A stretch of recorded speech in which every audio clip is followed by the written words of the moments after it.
So let's take a look at number 3. And you'll notice they keep on adding more and more things. First, we had a mixed number times a whole number, then we had a mixed number times a fraction, and now we have a mixed number times a mixed number. So before we even make our area model, I want you to notice something. Do you notice how they made the area model bigger for us this time? That's because we're going to need an extra category. Because if you look, we only had to make one column that was split. That was for the mixed number. We could just stick the 1/4 and he would get this entire side. And 4 got this entire side in number 1. But in number 3, you'll notice we have a mixed number times a mixed number. So if we split 4 and 1/6 up, we're going to need an area for 4 and another area for 1/6. So that side will probably kind of go like so. But you'll also notice this time we're going to have to split up the side now too. We can't just give it all to 1/4 because we have a mixed number. So we'll need a spot for the 1 for the whole number, and we'll also need a spot for the 2/3. So we'll give 1 like that much space. So this will all be like the 1 zone going this way. And then the leftover will be 2/3. And so this will be the 2/3 zone right here. So now we're left with the same thing we've been doing for numbers 1 and 2, except there's just more multiplication that's going to have to happen. So it's your choice where you want to start. I'm going to start, I think, right here, closest to the 1. And we're going to do 1 times 1/6. And the good news is, even with fractions, if you multiply a fraction times 1, it's going to equal the original number. So 1 times 1/6 is just going to be 1/6. And we can put that inside if you want. You don't have to if you're writing it over here. So we have one area done. Why don't we do the other 1 times? I'm going to follow the 1 over to this zone, and that's with a 4. So we're going to do 1 times 4, which is 4. I kind of like using the area model. So maybe I'll write the answer in there and then write it out over here too. 4 times 1 is 4. And now let's get to the good stuff. We need to do 1/6 times 2/3, and that one I need to write out. I can't do it in my head. So I'm going to come over here, 1/6 times 2/3. Do you remember how to multiply fractions? It's actually, for me, it's easier than adding them because you don't have to change, you don't have to find a common denominator. You just have to multiply across. So in this case, 1 times 2 equals 2. And 6 times 3, 6, 12, 18. So 2/18. And I can already tell that it looks like we're going to have to turn him into an 18 at the end so they can have matching denominators. But let's see how this last category finishes up before we do that. We need to do 4 times 2/3. This is another one where what I would do in this case is turn 4 into a fraction. And do you remember from number 2 how what do we do to turn a whole number into a fraction? You can just put them over 1. Remember how we took the 2 and turned them into a fraction by putting the 2 over 1? Let's do the same thing. So let's turn 4 into a fraction, call it 4 over 1. And we're going to multiply him by 2/3. And now we're back to that comfort zone where we just have to multiply 2 fractions together by multiplying across. So pause if you need to and do that. Elsewise, I'll take care of it.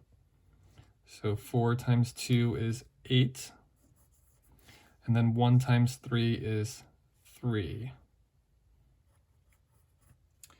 Okay, so you should end up with, I believe in this case, 8 thirds. Now we can reduce that. I'm trying to figure out whether that's going to help us right now or not. Why don't we hang on? So here's what we need to do. We have our 4 partial products, and this is where things are going to get a little bit messy. So take a deep breath here. And what we need to do is any fractions we have, we need to find a matching denominator. And usually you go with whichever one's the highest, because we can't shrink him down right now to thirds. That's not going to work really well for us. So why don't we bring these ones up to 18 to match him? Because what I notice is 6 can hit 18 perfectly, depending upon what we multiply it by. And so can 3. So I'm going to ask you, what can you multiply 6 by to equal 18?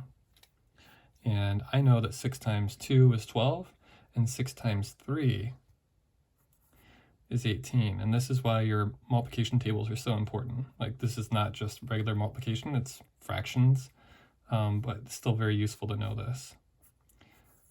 Okay, so we multiplied the denominator by 3 to get 18. Remember, we also have to multiply the numerator by the same thing. And this is what keeps this fraction equal to its original form. 3 times 1 is 3.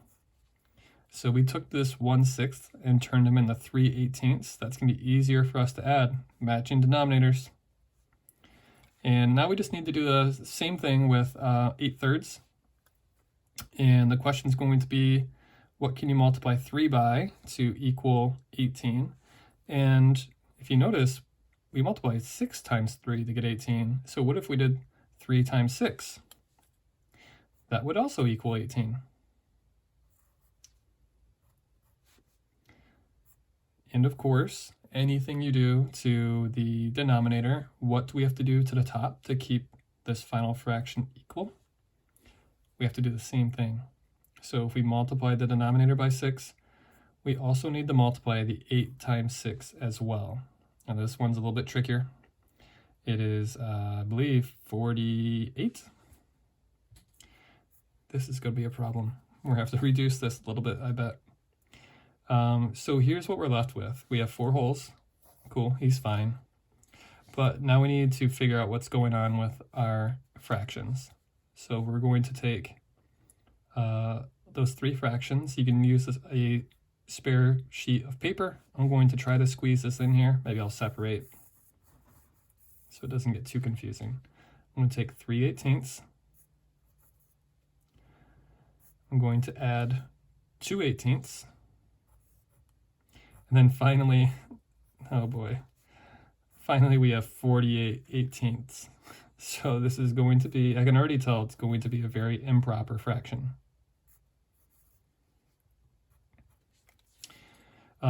So what I would do, take this 48, add 2 to it. That'll give us 50. Now 50 plus 3 is 53/18. Now, this won't really work for a final answer. We could technically say 4 and 53/18, but that's really odd. So let's reduce this at least one time. And you can use a calculator for this if you want. I am thinking about trying it mentally, but I don't know. Maybe in the interest of time, I will literally enter that in as we speak on my computer. To reduce this, you just take 53 and you divide it by 18. That's a hard one to do on paper, but that's the beauty of calculators sometimes. And I want to see, it says it'll go in at least 2 times. And I know, so that means we'll have 2 holes. And 2 times 18 is 36, I think. So now we need to figure out, boy, this is a messy one. We need to figure out what's left over between 36 and 53. I know there'll at least be 10, because they'll take us from 36 to 46. And there'll be at least 15. That'll take me to 51. So I think there's 17/18 left over. My goodness. If you are having trouble with this problem, I can't blame you. So here's what you end up with for the 18ths. But please don't forget that we also have a whole number over here. So we need to combine these two. And the only thing you need to do there is add the whole numbers together. So I see a 4 here and a 2 here. That's going to equal 6. And then we just tack on the leftover fraction. Now, if I were to do this problem again, something I probably would have done to begin with is maybe take this 8/3 and turn them into 2 and 2/3 to begin with. And that would have been more manageable to use moving forward. It would have been a smaller number than this. Alas, this is what we did. So that's a walkthrough for page 233. I know it's heavy. I mean, not to make myself sound old, but I've said it to my students multiple times. When I was coming through school and when I was in 5th grade, this would be advanced math for 5th grade when I was coming through. And now they're asking basically all students to do advanced math.